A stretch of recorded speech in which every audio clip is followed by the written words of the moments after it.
My name is Dave Ketchen. I work at the Harvard College of Business at Auburn University in the United States. I'm here today to talk about my Journal of Supply Chain Management article that has been co-authored with my frequent collaborator, Chris Craighead, who works at the Haslam College of Business at the University of Tennessee. As you can see, our paper is entitled Toward a Theory of Supply Chain Entrepreneurial Embeddedness in Disrupted and Normal States. And we're certainly grateful to the editors of the journal for giving us the forum for our work.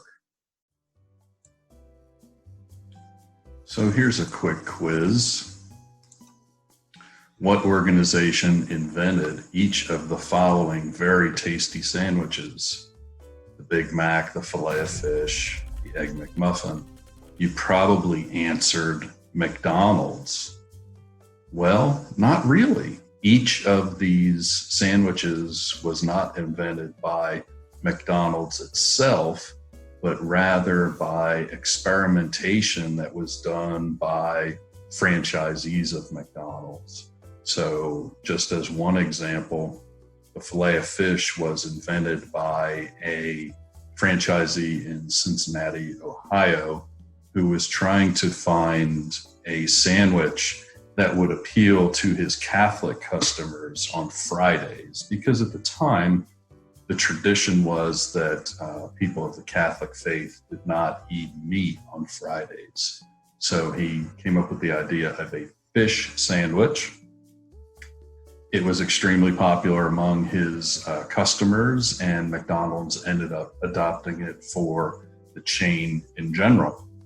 Interestingly, at the same time, simultaneously, McDonald's had recognized that there was a need for a non-meat option for Fridays, and they were experimenting with a pineapple sandwich. So you'd actually have a bun with a big old slice of pineapple in the middle.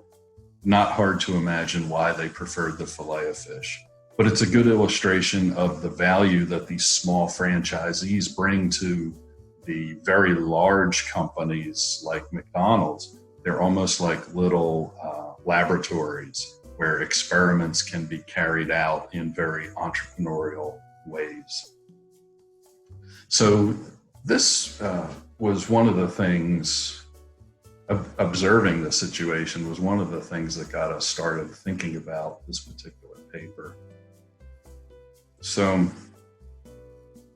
with the emergence and the spread of COVID-19, many companies, large companies in particular, which is our focus, really struggled to adjust to rapidly eroding conditions, and this left their downstream partners and end users very underserved and frustrated.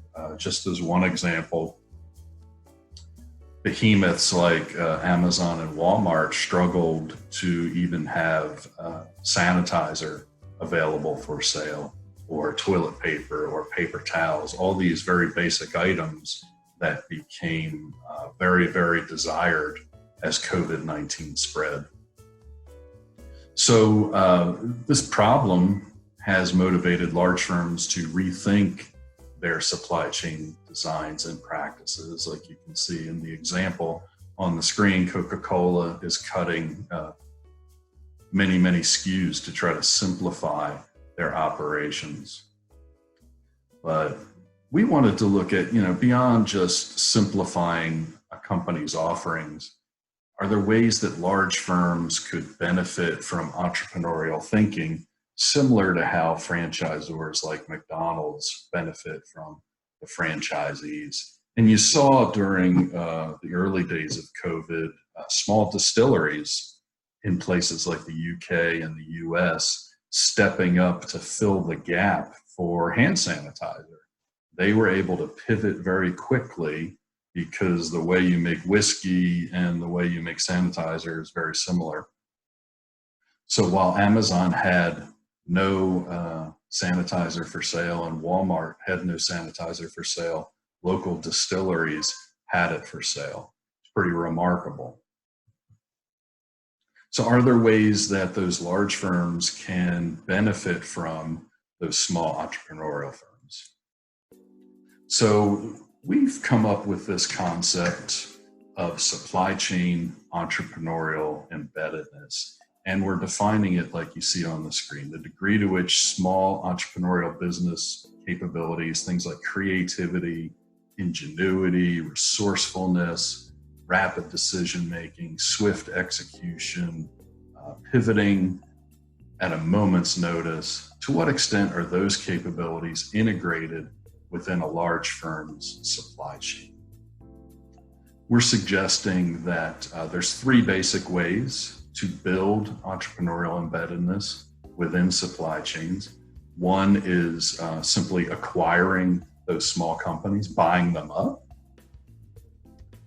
A second way, if you did do that, by the way, you would want to ensure that the small company was still relatively independent, that they weren't shackled by the bureaucracy that traditionally comes with a big company.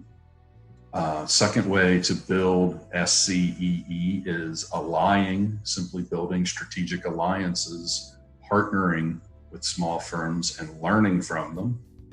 And then lastly, assimilating is a process of mimicry. We can look around and see what small entrepreneurial firms are doing it and how, and try to replicate that within our company.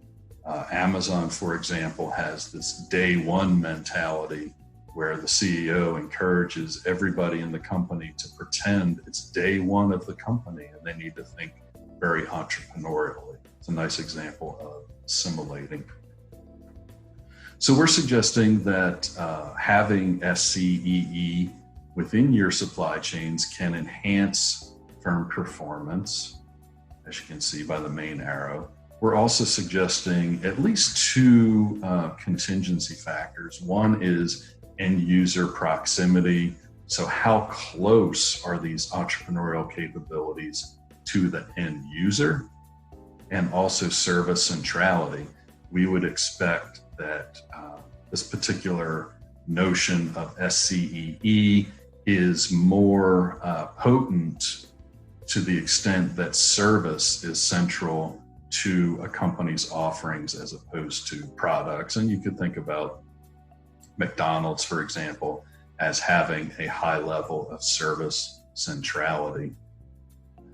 We're also suggesting that SCEE is valuable under really any conditions, but that its value increases under duress because companies need to be very agile to navigate very difficult circumstances. From a conceptual standpoint, we're building on a variety of ideas from organization theory. The first is structural inertia, which basically means as a company gets bigger, it becomes harder and harder for it to change rapidly. A nice metaphor might be these massive cargo ships that take all sorts of goods across the ocean. They can't pivot 180 degrees very rapidly. It's a slow process to turn one of those massive ships. And as companies grow, they tend to have that same sort of issue. Requisite variety, it's a concept that goes back, I think, to at least the 1950s. And it talks about matching the complexity of the environment with the complexity of your repertoire of possible actions. And of course, gaining entrepreneurial capabilities by buying up or allying or copying an entrepreneurial firm can help you match what the challenges are around you.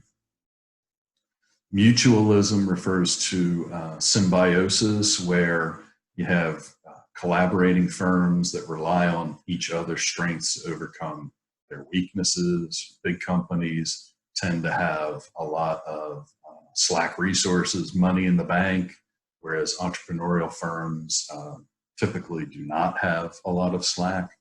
But entrepreneurial firms have the creativity and the ability to make fast decisions that big firms can benefit from. So there's this idea of each other's strengths and weaknesses are opposites, and together we do better.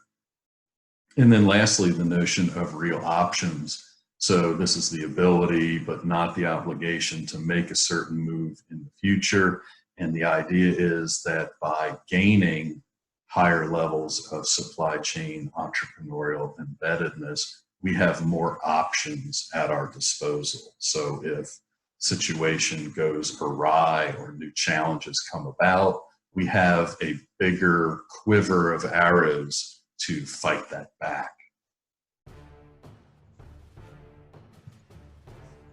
So looking to the future, I mean, in this particular article, really all we do is introduce the concept and lay out some very basic ideas, thinking about how this concept might be explored. Obviously, the first thing that needs to be done is some sort of empirical testing. Does this concept actually exist? Is it empirically distinct from neighboring concepts? Let's assume that it does have a unique element to it. From there, we'd ask ourselves how much engagement beyond simple transactions is needed to enhance our entrepreneurial embeddedness, and is there some sort of tipping point along the continuum of arm's length transaction to partnering to full integration? What sort of contextual factors can weaken or strengthen SCEE's effects? We can imagine that being very sophisticated with data analytics, which can speed our decisions and facilitate pivots, that's probably helpful. And there are a host of other contextual factors that could matter. What sort of mechanisms by which does SCEE enhance performance? Is it a matter of building responsiveness? Is it a matter of building agility? Is it a matter of building creativity, confidence? What exactly are the mechanisms that allow SCEE to enhance performance, assuming that it does? And then lastly, what are the boundary conditions of this concept? We've defined it in terms of large companies, but it could very well be that medium-sized companies benefit as well. So thank you for your time and attention, and I hope that I've, through this short presentation, inspired you to think a little bit more about the interface between entrepreneurship and supply chain management. I think it's a very promising intersection, and one where there are a lot of opportunities for future research.